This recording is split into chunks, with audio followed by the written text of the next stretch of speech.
I'm Debra Lee Baldwin, and I am going to show you some wonderful succulents for your garden. I am the author of 3 best-selling books about succulents. Today's topic is Portulacaria afra, elephant's food from South Africa, probably the most trouble-free of the soft-leaved succulents.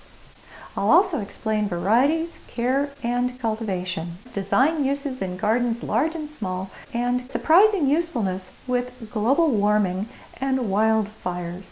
It's one of those few South African succulents that can tolerate desert heat, yet it also is fine in wet, humid climates like Hawaii and Florida. In mild climate areas, landscape designers just love it.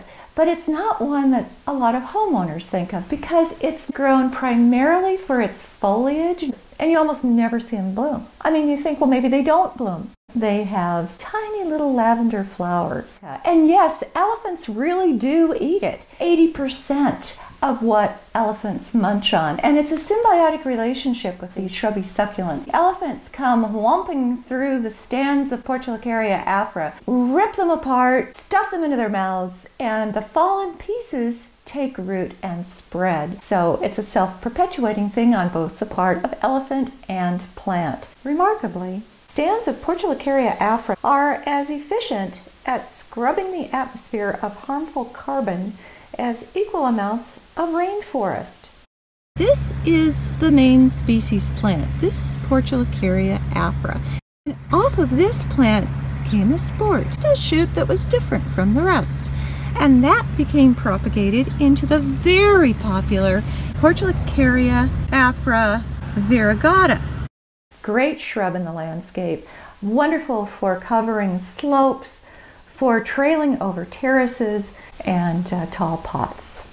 It goes good with anything red. The red of the plant stems pops when juxtaposed with red plants, red flowers, or red pots.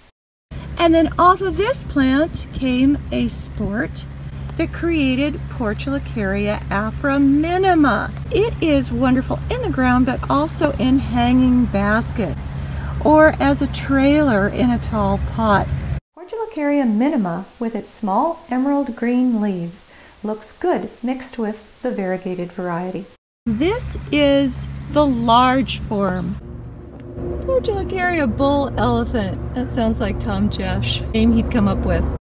It's different from jade plant. You know, a lot of people think that they're the same because they look a lot alike. For one thing, Portulacaria afra has red stems.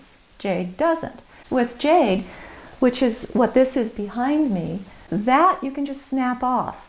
Not so Portulacaria afra. I'm twisting it. Am I getting anywhere? No, I'm knocking leaves off. But what about that stem? It just hangs there.